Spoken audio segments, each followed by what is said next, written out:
Boa noite, amigos e amigas do canal de Piracicaba. Estamos começando mais um Entre Aspas com Ronaldo Castilho, que é exibido todas as terças-feiras, 18h30, no @canal Estado SP.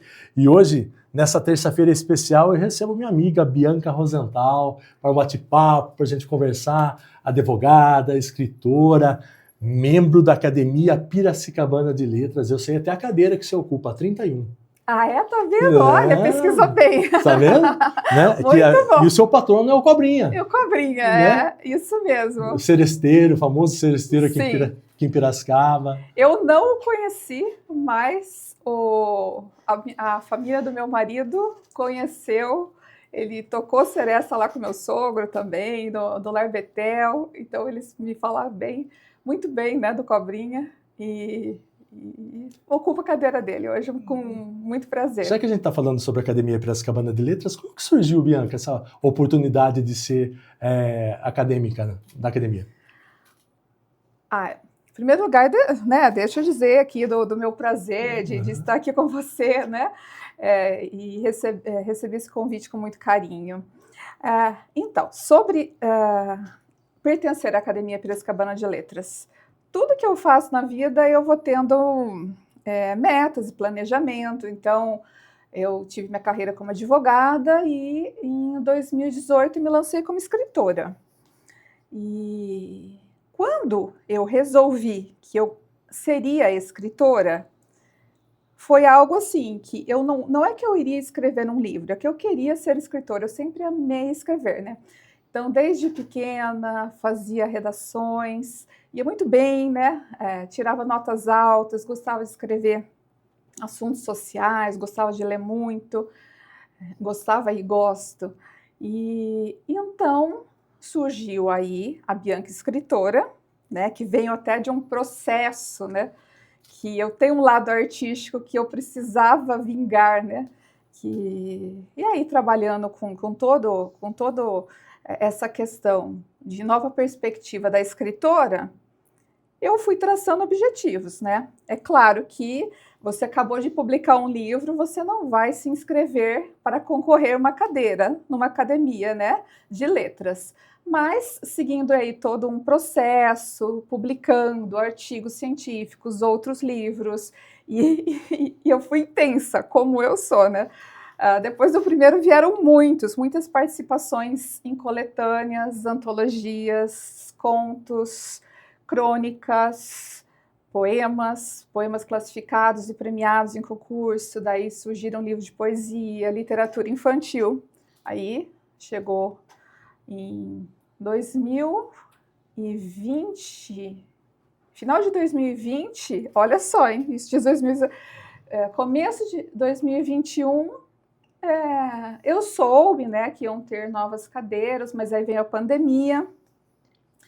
E até então ficou nisso. Com a pandemia não tiveram, né, novas eleições para que... Porque numa academia você precisa ter uma cadeira vaga para que se submeta ali as inscrições à assembleia e se escolha novos membros, né, que vão ocupar essa cadeira. Então, ela é limitada a quantidade de 40 aqui na Academia Piracicabana de Letras, então precisam ter vagas, né? Até eu imaginei que, por exemplo, se um acadêmico ele teria que morrer, né, para que o outro ocupasse a cadeira, né? E aí, conversando com a presidente da academia, que é a Raquel Delvage, né, ela falou que não, que na realidade tem alguns acadêmicos que vão chegando numa certa idade e eles não querem mais participar e eles abdicam, né, da cadeira para ter novos membros, novas eleições. Sim, ela precisa estar livre de alguma forma, né? Ou se houver essa renúncia, essa abdicação, ou se houver a morte, ou algum tipo de situação em que a pessoa deixe, né, de ocupar este lugar que é vitalício,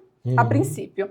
E aí, sabendo das novas vagas, já me interessei, daí eu comecei a conhecer outros escritores de Piracicaba.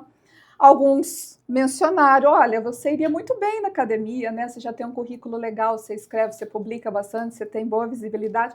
E aí eu me inscrevi, e assim que a pandemia passou, até porque tem muitos membros de idade, então realmente não poderia ali, né, os encontros sociais, teve a eleição, e daí eu entrei. Nesse ano que eu entrei, né, em 2023, foram 6 cadeiras que estavam vazias, 6 cadeiras que foram ocupadas.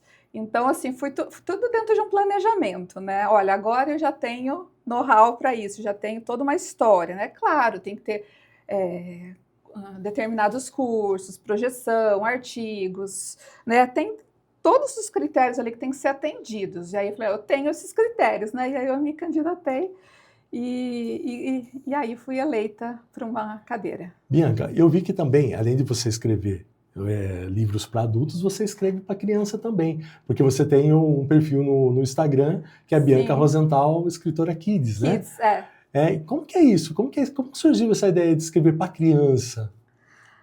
Olha que é totalmente fora do meu universo do direito, do universo de outras escritas minhas, como crônicas, né, artigos científicos e até mesmo a poesia que eu acabei desenvolvendo e tomando muito gosto. Mas eu penso que a literatura infantil é de extrema importância, porque educar, formar, né, a criança com o hábito da leitura e dos livros mesmo, né, desse lúdico, desse universo que é prazeroso e que se mostre isso para a criança é fundamental. Então, assim, eu dei uma estudada para fazer o linguajar específico, tudo isso, né, quando você vai publicar gêneros diferentes, você tem que estudar. Então, o linguajar específico, vou publicar como que a mãe lendo para o filho, naquela fase ainda que ele não sabe ler, mas que já vai estimulando. Então, 3 a 6 anos. Que tipo de linguagem usar, né? Que tipo de ilustrações trazer? E eu tenho uma amiga que trabalha comigo com as questões das ilustrações. Nós fazíamos flamenco junto, eu também dançava flamenco, né? E ela é artista, ela faz desenhos maravilhosos. E ela seguiu com umas ilustrações desde do meu primeiro livro, que eu sempre gostei de trazer imagem, esse contexto artístico da arte, da ilustração também, para quando é necessário ali você focar ainda mais, trazer ainda mais a mensagem, gravar além da escrita a imagem, né? E na literatura infantil tem muito disso. Então, despertou esse meu interesse, aí vamos usar palavras de fácil entendimento, e aí eu comecei a escrever contos rimados, né? Com palavras que as crianças gostassem de repetir e pronunciar, com desenhos interativos.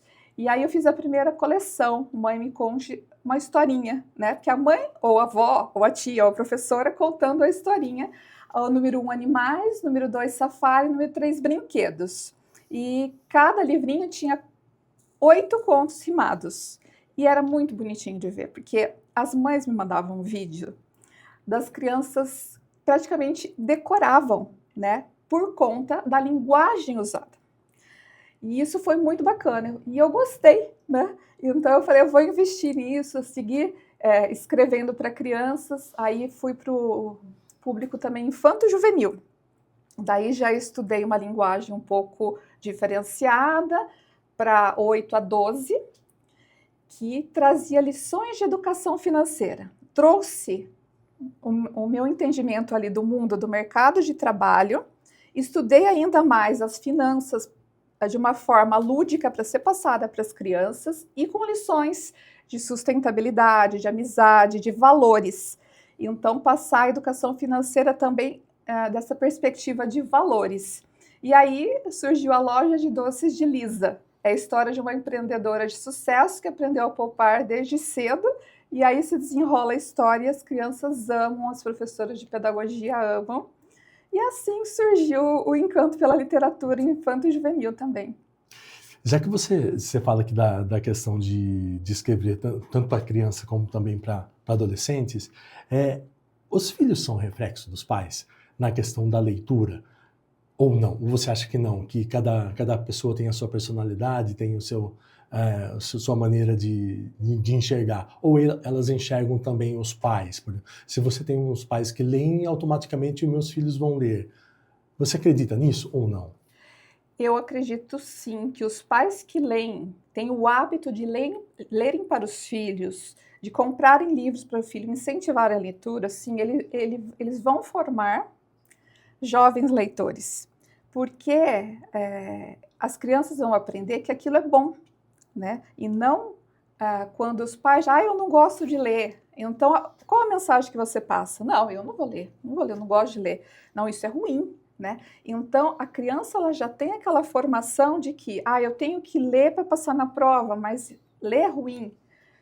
E, com certeza, quando o pai passa, além de ler, mas assim, o prazer da leitura, da escrita, desse universo imaginário, da criação, se cria o prazer na criança, né? E isso vai, com certeza, gerar frutos. Reflete, né? Reflete, porque a criança que vê o pai só reclamando que não gosta de ler, nunca vê o pai com uma leitura, ou a mãe, né? Ela não vai ter interesse. Claro que a escola, uma professora que encanta, pode despertar esse interesse que talvez os pais não despertaram. Mas quando parte da casa, isso se torna muito mais forte. É o exemplo, né? E além do exemplo, é a questão mesmo de mostrar que aquilo é bom. Porque a criança pode ter ideia, isso é ruim, né? E o hábito de leitura é que leva ao prazer. Você começa com pequenas coisas, você vai entrando naquele universo, você vai gostando, né? Com certeza você é uma pessoa que lê também. Então você sabe como é. A partir do momento que você não tem esse hábito, você vai achar que não é ruim. Vou comprar um livro, né? Para quê?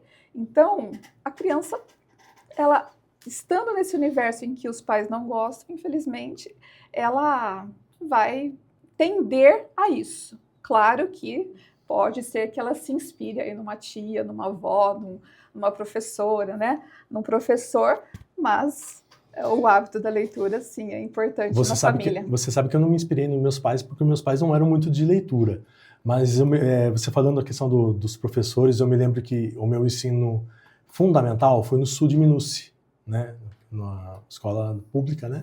E tinha um professor de português, chamava o senhor Argemiro. Olha só, e a gente não esquece esses professores que encantam. E ele falava, não, você escreve muito bem e tal. E por ele falar isso, eu fui fazer jornalismo. Então, essa questão é muito importante, porque nem toda criança vai ter isso em casa, né? Tem lares que os pais não têm não, né, o básico para passar para a criança. Por isso que aí a escola é muito importante. E o professor que encanta, como esse seu professor, Argemiro. Eu também lembro da minha professora do primeiro ano, da primária, Marília. Ela era uma graça, assim, ela despertava ainda mais esse interesse.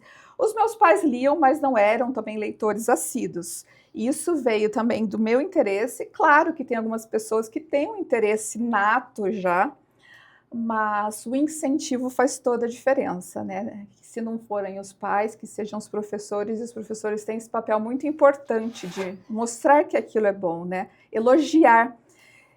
Eu falo que o professor que encanta, ele é um professor que marca, porque quando o aluno gosta daquilo que ele está fazendo, porque ele se encanta pelo ensino daquele professor, ele aprende, né? Eu também acredito ali na gestão da emoção. Eu sou especialista em gestão da emoção, né? Uhum. Pois até a gente vai falar sobre isso. Então, a gestão da emoção, você, sabe, chamar o aluno pelo nome. Às vezes, os professores têm seus próprios problemas e têm inúmeras classes para atender, não é possível, mas, assim, encantar, estar ali ensinando com aquele amor, faz toda a diferença, né?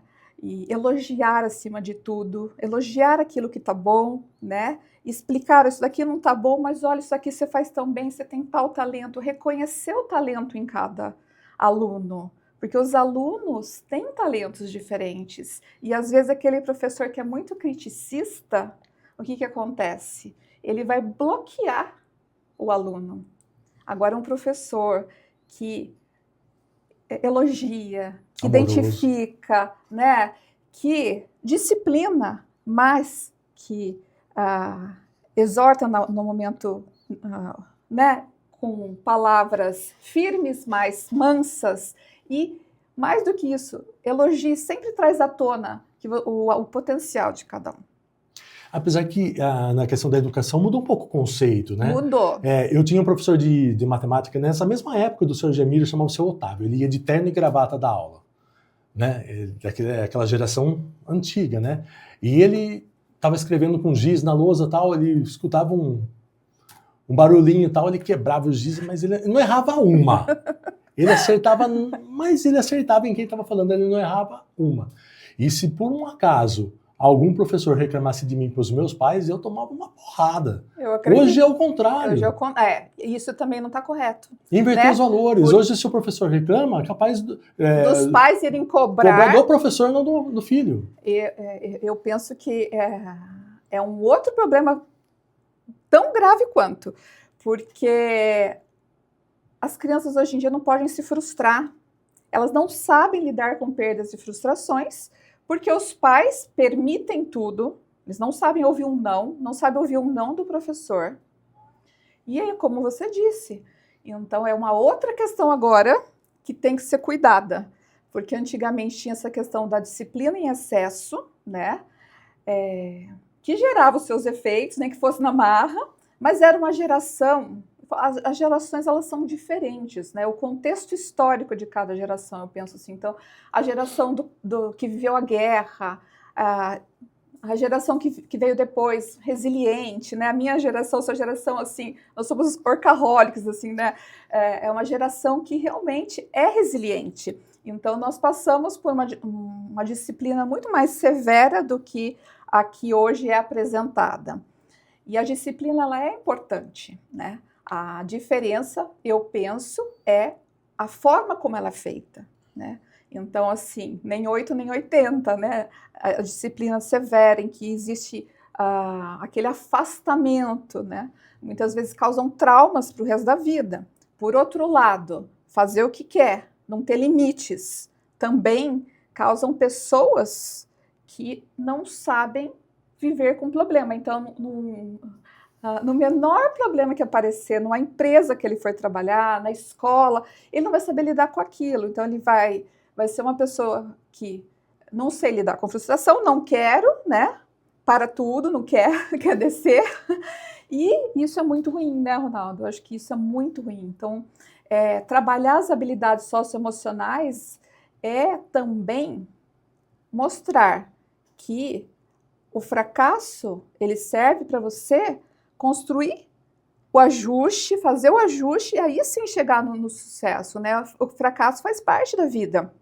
Você tem que ter perdas e frustrações, sim. Toda escolha tem uma perda, né? Toda ação tem uma consequência e vai ter essa consequência.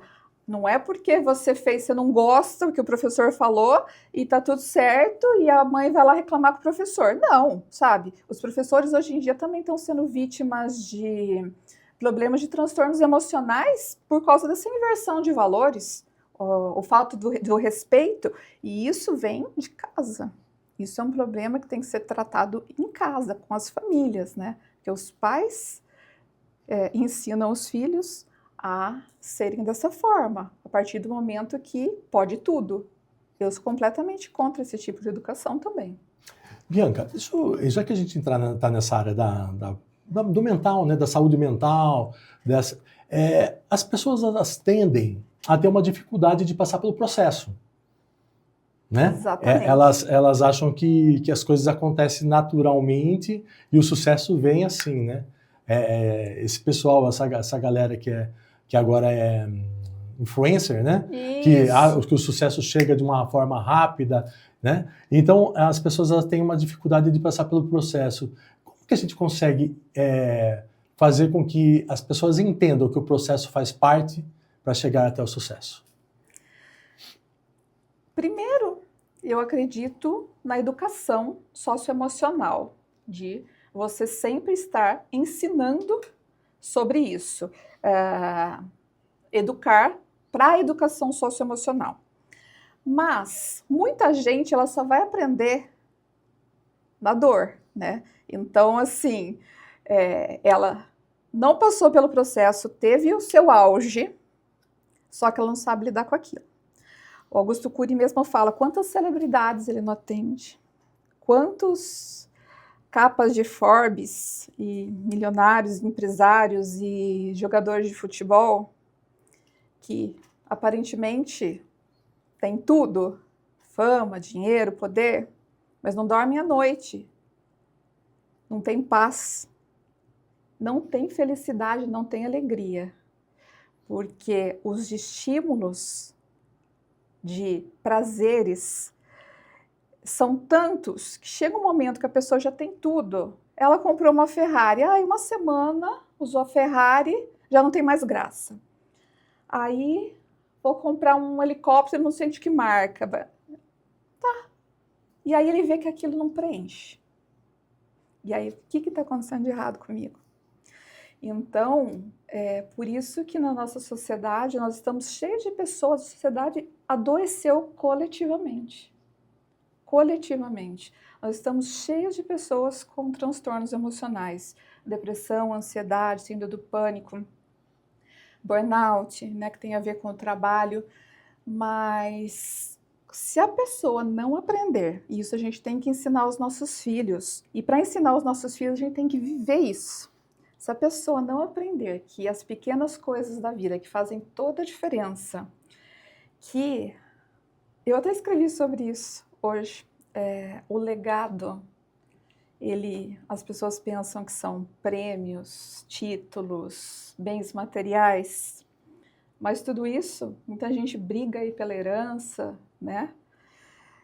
E, na verdade, o verdadeiro legado, na minha opinião, é aquilo que você germinou em outras pessoas, aquilo que tocou os corações das outras pessoas, aquilo que vai perpetuar por conta daquilo que você fez florescer no mundo. Então, ensinar isso a contemplar o belo. A gente não mais contempla o belo. A sociedade, quando eu falo gente, assim, a sociedade, ela é vítima da intoxicação digital. Nós vivemos numa época em que uma criança tem mais estímulos do que o imperador de Roma.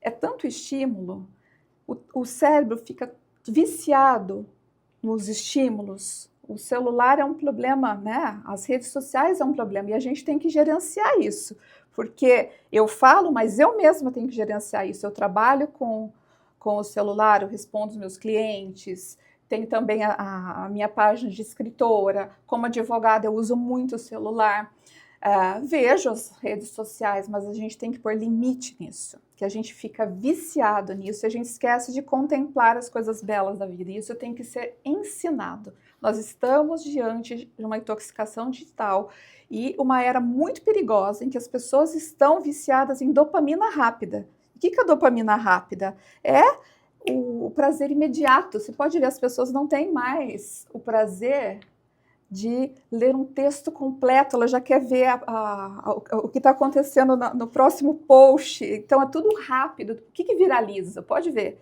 Viraliza coisas assim, né? Rápida. Tem até esses algoritmos para as pessoas que querem. Porque assim, ninguém mais se entretém num assunto. Tem muita informação e pouca profundidade. Isso tem que ser combatido. As pessoas têm que entender que se elas não olharem para dentro delas, se elas não souberem que a mente mente, que elas estão vivendo uma vida que vai levar ao adoecimento, uma hora a conta vai chegar.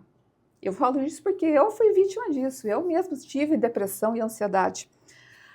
Então, e fui estudar sobre isso, né? Então, anos e anos estudando com Augusto Cury, a gestão da emoção, me tornei especialista em gestão da emoção, e eu vejo que é uma situação gritante que a sociedade deveria se reunir, que os órgãos públicos deveriam se reunir para combater, ajudar. E muita coisa tinha que ser mudada, tinha que ser dado limite, né? Nesses estímulos, nessas plataformas. Muitos países estão fazendo isso, tem país que está proibindo mesmo o uso de redes sociais por menores de idade, tem país que está restringindo mesmo o número de horas nas redes sociais, conectados, e estão tendo os frutos positivos. É uma guerra isso, mas é necessário combater. Eu acredito que eu postei essa semana no meu Instagram que, logicamente, eu vou falar só o final da frase, né? É que as pessoas elas não postam fracassos. Né? Que a rede social, na verdade, é uma ilusão. A pessoa ela não vai postar o fracasso dela na rede social. Muito pelo contrário, ela vai postar só coisas alegres, coisas felizes, coisas que dê prazer. Exatamente. Isso que é um grande problema, porque especialmente o jovem, o adolescente, a criança, ela não consegue enxergar que aquilo é um palco. Aquilo é um palco. Ela não consegue enxergar que existe bastidores. E se a gente não parar para pensar, se policiar, a gente também pode entrar nessa neurose. Né? De achar que tudo é perfeito. Tudo é perfeito. A comparação é algo que contamina, é algo que mexe com a nossa autoestima, porque pode a grama do vizinho... da pessoa. Pode acabar, a grama do vizinho está sempre mais verde, só que você não olha o que está acontecendo nos bastidores, né? Aquela pessoa que está lá postando aquela vida de status, ninguém vive aquilo, ninguém, né? E assim, acho que as pessoas que vivem melhores, elas se exibem menos, né? Claro que existem as profissões que dependem de marketing, né? Não vou entrar no ramo do profissional, mas sabe assim, as ostentações, quem ostenta demais, como que está essa pessoa por dentro, né? Às vezes está quebrada. Por que eu preciso mostrar tanto para o outro? Por que eu preciso tanto da aprovação do outro? Né? Claro, a gente quer mostrar o nosso trabalho, a gente quer mostrar algo bacana para os nossos amigos, tá aí tudo bem. Mas quando eu me refiro a essa questão de a todo tempo eu tenho que estar mostrando, ostentando, é doentio isso, não é saudável, né? E as pessoas se enganam com relação a isso. E isso para os jovens causa depressão. As meninas, principalmente, né, com essas questões de comparação, sabe, padrão tirânico de beleza, porque a beleza está nos olhos de quem vê, né? Exato. Existem beleza em todos os lugares, só que quando se estabelece um padrão tirânico, inalcançável para a grande maioria das pessoas, como das supermodelos ou as influencers, né, cheias dos filtros e tudo mais, a menina vai se comparar e vai achar isso horrível. Eu não sou boa o suficiente, eu não sou bonita o suficiente, né? Então, isso é um problema muito grave, que eu acho que é um debate que muitos já levantam, mas que precisa continuar com muita força, porque está levando para um caminho que não é nada legal.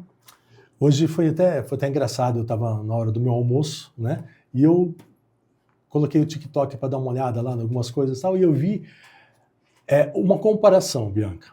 Você imagina só, é um perfil lá da Coreia do Norte, né? E embaixo eles fazem a comparação da Coreia do Norte com o Peru, o país Peru. Né? Então ele coloca várias fotos assim de miséria do Peru e várias fotos dizendo que a Coreia do Norte é o melhor país para se viver. E a gente sabe que não é assim. A gente sabe que não é assim. É o fake news. É o fake news, é outro problema, né? Muito grave aí para a gente debater aí são realmente essas fake news, né? As pessoas hoje, justamente por conta dessas informações chegarem a todo momento e da inteligência artificial, os algoritmos mostrarem aquilo que a gente quer ver, nós não estamos sendo tão pensadores quanto deveríamos ser. Nós estamos sendo repetidores de informação sem questionamento. E o complicado é quando a gente compartilha fake news. Compartilha, né? E você não checou, você não se aprofundou, você não viu a fonte, você não analisou o texto por completo, a perspectiva, né? Tem gente que vê o título, que às vezes não tem nada a ver com o conteúdo da matéria. Conteúdo da matéria, e começa a postar achando que aquilo é bom e é ao contrário que está escrito. Quantas vezes eu me deparo inúmeras vezes com isso? Às vezes chegam assim, pessoas assim que eu considero inteligentes passando, nossa, olha isso daqui. Por quê? É o imediatismo, aquela coisa de... E atendeu aquilo que eu penso também, né? Atendeu aquilo que eu penso, então eu vou passar. Não importa que seja mentira, né? Porque a pessoa, ela acha que aquilo é uma verdade. E a gente está no jornalismo que a gente chama de hard news, né? Que é tudo momentâneo. E às vezes o título é tendencioso. Sim. Às vezes eu acho que na grande maioria das vezes até eu acho que isso é uma jogada aí até para chamar atenção. Para dar audiência, né? Para dar audiência, né?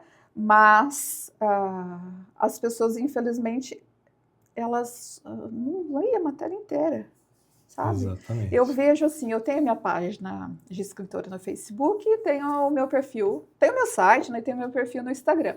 O Instagram e o Facebook funcionam diferente, porque o Facebook parece que é uma geração mais antiga, né? São públicos diferentes. São públicos diferentes. E parece que tem mais paciência de ler os textos maiores, artigos, né, de jornal, algo mais assim. Lá no Instagram tem que ser tudo um pouco mais imediato, né, posts curtos, vídeos, porque tem muita coisa ali. E a curiosidade, né? A gente sabe, o ser humano é curioso por natureza, né? Então, deixa eu ver o que está acontecendo, né? Vai passando. Então, são públicos diferentes também, mas aí você vê que ainda a geração, né? As gerações, parece, dos 40 a mais ainda consegue ler, mas isso é geral. Claro que nós temos exceções. Eu conheço jovens que leem muito, que se aprofundam, e como conheço pessoas mais velhas também que, né, são viciados em compartilhar coisas sem ler e, enfim, não se aprofundam em nada. Mas, assim, é uma tendência, né, por conta justamente desse universo que se criou, né, de tudo imediato, da dopamina, né, e até tem uma psiquiatra que eu sigo, a Ana Beatriz, ela é bem famosa. A minha filha Lívia, eu sei que você também tem uma filha Lívia, né? A minha filha Lívia gosta muito dessa psiquiatra. Ela é ótima, ela é ótima. Da Ana Beatriz. Ela traz umas questões bem importantes sobre isso, né? Da gente consumir mesmo as coisas por conta dessa dopamina, que, né? E é neurológico, né? A minha filha Lívia, ela é fã dessa Ana Beatriz e ela é fã também da doutora... E agora fugiu o nome. A Rosana Alves, que é uma neurocientista. Sim, eu amo neurociência. Eu amo, apesar de eu ser advogada, né? Eu amo neurociência, amo psicologia, amo entender sobre os bastidores da mente, porque eu acho que faz todo sentido a gente entender mais sobre como funciona tudo isso, né? A minha curiosidade de entender os bastidores da mente me levou a esses estudos, assim, que eu acho que complementaram muito bem a minha vida, inclusive no direito, porque trabalhar com o direito preventivo, sobre essa abordagem também da neurociência, da cultura organizacional saudável, né? Sobre o que você produz nas outras pessoas. Isso é muito legal. Eu terminei um curso agora de neuroló, chama, né? Neurociência no direito. Ele é voltado especialmente para os operadores de direito, mas ele trata da mentira na prova oral. Então, assim, é claro que a gente não se torna perita com o curso, né? Mas, assim, existem microexpressões faciais, gestos, pausas, uma série de coisas, né? Existem os vieses, a teoria dos jogos, efeito manada. Você estuda nisso, comportamento humano, é muito interessante. Então, a Lívia, que gosta aí da neurociência. Da neurociência, e ela está fazendo direito também, né? Também. É um curso bem legal, viu? Assim, especialmente para quem trabalha, né, na prova oral, juízes, delegados, advogados. Você falando da questão oral, eu li um livro do Barack Obama, né, do presidente dos Estados Unidos, que ele fala que até o tempo que ele para respirar é treinado. Olha. Na oratória dele, né, quando ele fazia os discursos, ele fala assim, até o tempo que eu paro, eu fui treinado para isso, para parar nesse tempo, para ter os segundos que eu paro para respirar, é tudo treinado. Não pensa que não é treinado. É tudo treinado, com certeza. Que aqui a gente está batendo um papo. Mas se você for realmente para um contexto de uma palestra, você vê que os grandes oradores, eles realmente têm técnicas aprofundadas, né? Como a gente está falando nesse universo da gente entender de tudo um pouco, mas se aprofundar em outros assuntos importantes, né? Sim. É bem legal, porque a oratória, como você disse, do Barack Obama, né? A forma como você se expressa, tem um estudo, eu li sobre isso, que tem uma regra, não lembro a porcentagem, mas a comunicação não verbal, né? Aquilo que enquanto você está palestrando, você transmite. 65%. Isso, A verbal 37% e a não verbal 65%. Isso, exatamente. E olha que, né? Que é muita coisa. Quanta coisa você transmite desde ali do tom da voz, das pausas, dos gestos que você faz, né? Dos olhares. Então, a comunicação não verbal também é muito importante, né? Olha só quanto que a gente já navegou aqui. Eu falei assim, é um bate-papo. É um bate-papo. E eu vou indo, né? Porque eu adoro. E aí, vamos para sua obra nova, né? Eu sei que tem outras, né? Que você já escreveu, mas essa aqui é a última, né? Que é o bem-estar nas relações de trabalho. Tá aqui, ó. Tá pegando bem, né? Isso aqui. Legal? Organizado pela Bianca Rosenthal, né? Fala um pouquinho, como que surgiu essa ideia de organizar esse livro do bem-estar nas relações de trabalho? Foi lançado agora, né? Agosto? Foi lançado agosto, setembro, uma coisa em setembro. Eu lancei no Cimesp, aqui, de Piracicaba, mas eu também fiz o lançamento em Recife. Fiz o lançamento também em São Paulo. E vamos fazer em Ribeirão Preto. Como surgiu a ideia? Como que foi? Eu pertenço já a um grupo, né? De estudos, aí, juízes, advogados, professores de universidades aí, na área do direito, que escrevem diversos livros, eu já coordenei outros, né? No universo do direito do trabalho e também em outros universos, mas que têm relação com o direito. Debatendo e também com 25 anos, né, de advocacia empresarial, trabalhista especialmente, né, que é a minha especialidade, eu verifiquei aí, né, juntamente com todo mundo do setor, que as empresas elas estão sofrendo cada vez mais processos trabalhistas por conta de não terem medidas aí de prevenção em suas organizações. E independentemente da NR1, né, que todo mundo começou a questionar, a NR1 é uma norma regulamentadora que já existia aí e que agora ela foi atualizada e trouxe, além da questão da segurança do trabalho, os riscos psicossociais. Mas quando eu lancei o edital da obra, convidei pessoas específicas que eu também escrever, organizar e trazer especialistas, porque eu gosto disso, da soma. Eu gosto da soma de talentos, né, de olhares, do olhar do juiz, do olhar do advogado, do olhar do profissional da saúde mental nas organizações, né, o olhar do professor universitário. Antes de sair essa atualização da NR1, que incluiu os riscos psicossociais do Programa de Gerenciamento de Riscos das Empresas, o que é isso, Bianca? É o quê? As empresas agora passaram a ser responsáveis não somente pela segurança do trabalho, mas pelos riscos psicossociais de suas organizações, ou seja, pela saúde mental ali, pela saúde mental e pelo ambiente de trabalho saudável.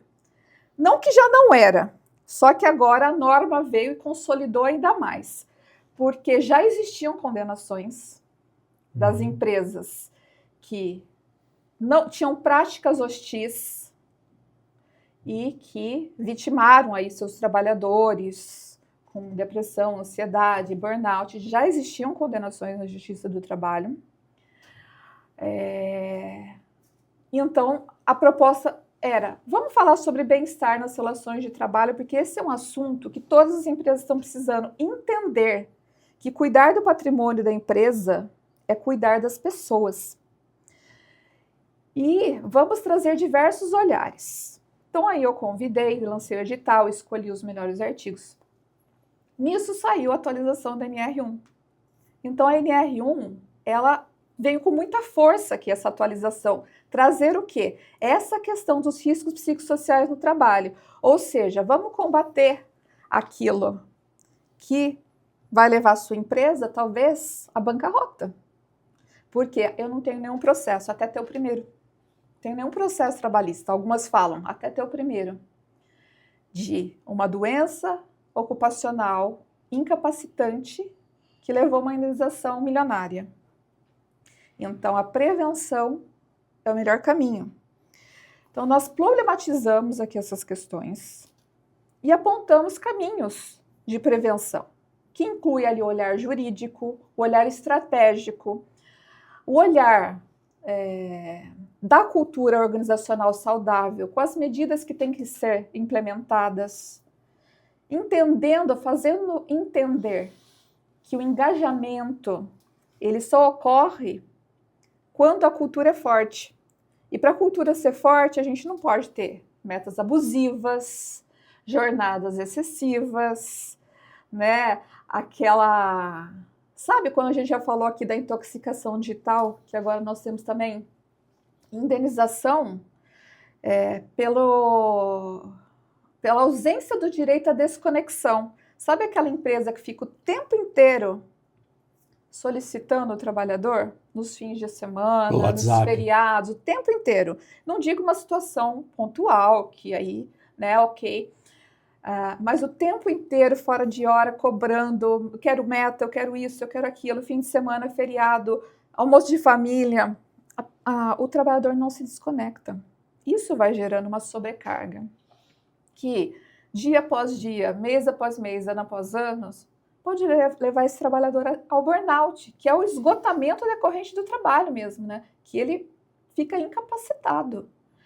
E aí, se provar que isso decorreu por conta do trabalho, a empresa vai responder.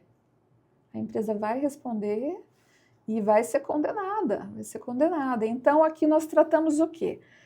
Não só para os operadores de direito, mas para os gestores, empreendedores, né? Para os empresários, mostrando a importância de cuidar disso, da importância jurídica, da importância da cultura forte, da importância, assim, olha, excessos, né, cobranças, tudo que é excesso, é claro que a gente tem que entender também, tudo isso é pontuado. O lado do empresário, né? Eu faço advocacia empresarial, então, assim, é justamente entendendo o lado do empresário e apontando caminhos para ele. Como agir, então? Né? Eu sou obrigada agora a contratar psicólogo para cada funcionário meu? Não é isso. É entender, então, como vai funcionar. E o livro trata de tudo isso, sabe? Com várias abordagens, vários olhares, de como implementar isso daí. Porque é assim, muitos pensam que você faz no papel e está tudo certo, né? Mas a justiça do trabalho, ela não é assim. A justiça do trabalho, ela funciona muito com a questão da prova, da primazia da realidade. O que é isso? É aquilo que acontece de fato, e não só no documento. Enquanto na justiça comum, a prova escrita tem muito peso, né? Na justiça do trabalho, não é que ela não tenha peso. Ela tem peso desde que ela seja verdadeira, né? Se mostrar, porque às vezes o trabalhador, teoricamente, hipossuficiente na relação, porque se você não assinar aqui, você perde o emprego, ele assina. Mas tem toda uma empresa, inúmeras testemunhas para provar que aquilo foi coagido, que aquilo não é verdade. Então, a justiça do trabalho, a princípio, a priori, deveria buscar e busca, né? Deveria buscar a verdade real.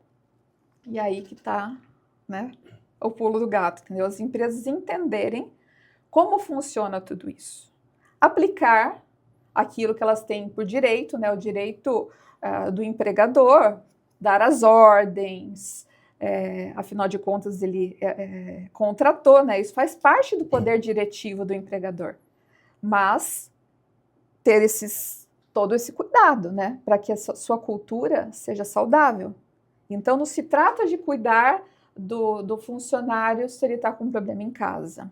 Muito embora empresas que pensem além disso e que empresas maiores que tenham essa condição financeira e essa estrutura, elas cuidam até disso. Por quê? Porque ela fala, se o funcionário não está bem, ele não vai produzir. Concorda comigo? Eu não estou num dia legal. Nossa, hoje não sai nada. E se de repente ele tem lá um canal de atendimento psicológico que vai ajudar essa pessoa, o que eu posso fazer por você? Vai mudar a chave. A chave. E tudo isso, as empresas que têm entendido isso estão na frente, né? E as empresas que não têm entendido isso estão correndo sério perigo, porque agora, sim, já era uma recorrente. E agora com a norma, né, que vai realmente viger a partir de maio de 2026, com relação a implantar no programa de gerenciamento de riscos, aquele documento que as empresas têm que fazer. A norma está tendo um prazo de adaptação. Então, tem um prazo de adaptação com relação a você implementar no papel, né? Certo. Mas, assim, se um funcionário hoje, independentemente da norma estar válida, entrar e provar que ele adoeceu por conta do abuso, tá? Não é da cobrança, porque a gente tem que falar isso também, né, Ronaldo? Porque tem aquele que, assim, não gostou, olhou feio, já, nossa, a gente está falando daquela geração, né, que Sim. às vezes, assim, não aguenta nada, viu? Pera lá, eu contratei você, vamos, né? É direito do empregador cobrar dentro com respeito, cobrar dentro daquilo que foi contratado, exigir. As empresas têm que ter um regimento interno que tem que ser cumprido, né? Então a gente tem que olhar esse lado também. Então não é assim, porque outro dia, olha só, esse negócio assim, as empresas levam bolo, né, para os funcionários, às vezes isso é legal, canta parabéns, né? Teve um funcionário, um caso real, tá? Um funcionário que recebeu o bolo, só que eu não sei o que aconteceu, não cantaram parabéns. Ele entrou com a ação dizendo que tinha sido, sabe, que aquilo era discriminação, não sei o quê, não tinha nada a ver o contexto, sabe? Então, assim, tem gente... É a geração mimimi, né? Tem os abusos que precisam ser... Então, assim, isso a gente também relata essa forma, que, pera lá, não é assim também, a gente também tem a justa causa, sabe? A gente também tem as punições do empregador dentro daquilo que lhe é de direito, né? Então, o bem-estar mesmo aqui das relações de trabalho, esse livro ele aborda tudo isso, sabe? De uma forma multifocal. E qual foi o principal desafio que você enfrentou de reunir todos esses autores, né? Tem aí gente da área do direito, da saúde, da gestão, da inovação. Olha que interessante. São vários aqui. São vários, olha que interessante. Como eu disse, eu já tenho um rol aí de pessoas que eu trabalho, né? Então, aqui nós temos, olha que legal, a gente tem até um professor, o Giancarlo Peroni, ele é professor doutor da Universidade de Roma. Ai, que legal. E ele trouxe aí, claro, a gente trouxe para o português um artigo aí, né, que traz também um pouco da situação da Itália, né? Então, eu tenho esses contatos, graças a Deus, né, e o meu trabalho, já escrevendo com juízes, tem livros que nós escrevemos juntos já em outras questões, já organizei o direito do trabalho, então eu tenho muitos contatos. E as pessoas gostam de trabalhar comigo, porque eu acho que, olha que legal, a gestão da emoção. A gestão da emoção, se lidar com gente não é fácil. Se lidar com gente de alto nível, eu acho que é mais difícil ainda, porque assim, tem os egos, não tem? Tem, bastante ainda. Mulher, às vezes, eu acho que é pior. Mulher, às vezes, qualquer coisa fica sentida, não gosta disso, não gosta daquilo. Eu que trabalho com político. Então. Política é uma das então você sabe muito bem. ego. Eu até recebi o elogio de uns autores, ele falou assim, olha, doutora Bianca, parabéns, viu? Porque você conduziu essa obra de uma forma que engajou todo mundo ficou contente, mas quando você tinha que ser pontual, você era muito pontual e assertiva, isso é muito difícil, né? Eu acredito que a gestão da emoção ajuda muito a você gerir um grupo, né? Porque você recebe os artigos, mas não é só receber os artigos, né? São tratar os detalhes, fazer correções pontuais, organizar, vai ser dessa forma. A partir do momento que eu lanço o edital, o livro vai ser da forma que eu dera as diretrizes, né? Sim. Mas, assim, ouvir todos, mas decidir, né? Então, assim, a gestão da emoção ajuda muito nessa área e os contatos, né, que o próprio direito, a literatura e a gestão da emoção me proporcionaram. Então, essas 3 áreas juntas que eu atuo me proporcionaram contatos incríveis, assim, né? Eu tenho livros prefaciados pelo Augusto Cury. Esse livro aqui, por exemplo... Dr. Marcos Medanha. Que é uma sumidade. Ele é advogado, médico psiquiatra, ele é diretor da Faculdade de Pós-Graduação dos Médicos e um palestrante, um dos maiores especialistas de burnout. O livro dele que trata do burnout é mencionado no meu primeiro artigo, né, que eu falo enfrentamento do burnout e transtornos relacionados ao trabalho, em que eu estudei o livro dele e legislação e tudo relacionado a isso. E convidei ele, que é amigo de uma das autoras, da Andréa Kielch, que é juíza do trabalho lá de Recife. Convidei ele para prefaciar e foi muito legal, assim, porque ele agrega muito, porque ele entende muito do assunto, né? E foi legal que ele gostou. Que bom. Uma das partes do livro fala sobre a mente no centro, né? Sobre a questão do burnout, do adoecimento psíquico, o próprio assédio, né? O que mais chamou a atenção em relação ao burnout nas empresas? O que mais te chama a atenção? Olha, é problematizado aqui, neste artigo, que assim, primeiro existe uma cultura errada, isso até por quem é médico, né? O próprio Mendanha menciona, do que é o burnout, né? Às vezes as pessoas estão estressadas ou elas estão estafadas por qualquer outra coisa, é o cachorro, é a mãe, é o divórcio, aquilo, não sei o quê. E o diagnóstico acaba sendo equivocado, é burnout. Só que assim, o burnout, antigamente nem tinha aqui no Brasil uma CID, né, aquele Código Internacional de Doenças, para classificar o burnout. Então, por isso que ele é uma síndrome, né? Síndrome porque ele não estava nem classificado como uma doença. E justamente por isso tinha essa dificuldade. Então, a questão é, primeiro, entender o que é o burnout, né? Então, entender o que é o burnout para que não se diagnostique errado. Quem pode dar o diagnóstico do burnout, né? Então, é uma outra questão. E entender que esse burnout que nós mencionamos aqui é aquele que é decorrente do trabalho e por conta do trabalho, por conta das metas abusivas, da jornada excessiva, de uma coisa recorrente e não pontual. Então, a pessoa está trabalhando um mês. Estou com burnout por causa da empresa. Não é isso, né? Então, saber diagnosticar isso tem que ser sempre um profissional, né? Um profissional médico capacitado que entende. E entender como que se enfrenta isso. Quando a gente fala que se popularizou o termo burnout, a gente tem que até tomar cuidado, porque quando você for falar o burnout ligado ao trabalho, esse sim é o verdadeiro burnout, que é o esgotamento do cérebro por conta de um trabalho exaustivo, um trabalho degradante, um trabalho que a pessoa se sente um lixo, que a pessoa se sente totalmente desmotivada, que ela tem zero prazer, e aquilo vai desgastando ela até incapacitar. Então, como enfrentar isso das instituições? Como enfrentar isso?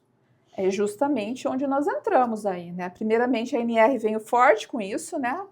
De que, não é obrigação, eu já pago imposto, já faço tantas coisas, eu não tenho que lidar com as questões psicológicas das pessoas. Só que assim, se o trabalho é que está causando isso, você tem que lidar sim, o empresário tem que lidar sim. Então, aí a gente apresenta, né, as condições e os estudos, dados, indicadores que demonstram que a empresa, que é uma empresa que tem um ambiente tóxico, ela é fadada ao insucesso, porque ela pode começar bem, só que lá na frente vai aparecer. Por quê? São os afastamentos previdenciários, E isso agora não tem como mais esconder, tem que mapear tudo. O E-Social... Está tudo interligado, né? Está tudo interligado. Então, tem afastamento previdenciário com os CIDs respectivos. Então, nossa, essa empresa tem 15 afastamentos previdenciários por burnout, depressão, ansiedade, transtorno de ansiedade generalizado. Algum problema tem lá. Algum problema tem lá. Então, a gente tem que cuidar disso. Aí, todos esses indicadores mostram, né, que a empresa está fazendo isso achando que está levando vantagem, que, eu vou fazer o trabalhador 20 horas por dia, vou cobrar, vou isso, vou aquilo, vou ser duro mesmo. Quando, na verdade, ele está causando o quê? Uma liderança tóxica, né? Então tem que cuidar dos líderes. É tanta coisa que tem que ser observado, assim, começando pela liderança. Liderar, mas de uma forma educativa, né? Uma forma que traz o engajamento. E aí, isso tudo vai diminuir absenteísmo, o turnover, né? A rotatividade. Isso está em indicadores. Então, a NR1 apareceu com essa atualização porque os indicadores mostraram que isso está piorando. O sinal estava amarelo. Isso está piorando nas organizações. Além de estar piorando, as indenizações começaram a aparecer, né?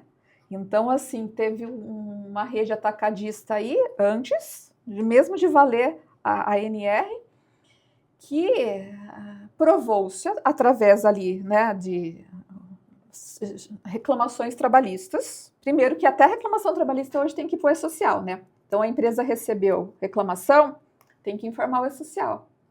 Como que você vai esconder? Então, na verdade, você tem que cuidar. Você tem que cuidar da sua organização. Você tem que documentar, você tem que treinar. E esse é o olhar que está faltando. Algumas empresas já estão atendendo isso, mas é um trabalho que precisa ser muito melhorado ainda. Você fala também sobre direitos e cuidados, né? Fala sobre a questão do etarismo, o cuidado invisibilizado. Sim. Fala um pouquinho sobre isso. Sim, esses artigos foram especialistas que trouxeram, porque eu achei que é muito importante trazer esses pontos, né? São assuntos recorrentes também na Justiça do Trabalho. Eu acabei ficando mais na parte da gestão da emoção, no enfrentamento do burnout, nos meus artigos, né? Uhum. E convidei essas pessoas justamente para trazer esse olhar, né? Trazer o olhar.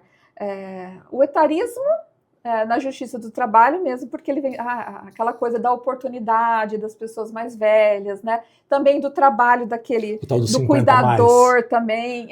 Tem algumas empresas que já estão adaptando, né? 50 mais. A questão do cuidador, né? Uhum. Tudo isso gera reflexos, né, na sociedade de hoje. Então, isso também eu achei legal problematizar. Então, como algo mais importante, assim, eu falei, vou convidar pessoas que tratam mais especificamente desse tema. Então, por exemplo, o Doacir, o Hélio aqui, eles são professores doutores de Direito do Trabalho e Direito Social. Então, eles trouxeram essas questões de uma forma bem legal, trabalho visibilizado. A Josiane, ela é servidora e ela do TRT 15ª, e ela trouxe a questão do etarismo, que eu falei, é uma coisa que está faltando, porque quando você fala de bem-estar, o tema é abrangente, né? Uhum. Então, por isso que foi dividido em 3 grupos, né? E o terceiro grupo é inovação e sustentabilidade, né? Exatamente. Que aí eu falei, tem que ter esse olhar também. Né? Uhum. Tem que ter esse olhar da IA, da sustentabilidade, do negócio sustentável. E aí, nessa parte, funciona muito bem os advogados, assim, também, sabe? E, assim, especialistas, né? Tem o Thiago Moreno, por exemplo, ele é especialista em segurança do trabalho, mas ele trabalha com a segurança do trabalho e a tecnologia junto. Então, esse é um artigo muito legal para fechar o livro. Então, todos esses olhares, eles trazem contribuições. Trazem contribuições para os gestores, para os operadores de direito. Diferentemente, assim, se eu fosse seguir só uma linha, né, seria só aquela linha. Mas você trazer olhares diversos, eu acho que engrandece, né? Então ficou uma obra legal, ficou uma obra bacana, assim. Bianca, e para a pessoa que quiser adquirir esse livro, o que ela faz? Como que ela consegue adquirir esse livro? Esse livro, ele está com bastante repercussão, então, assim, ele está vendendo bastante.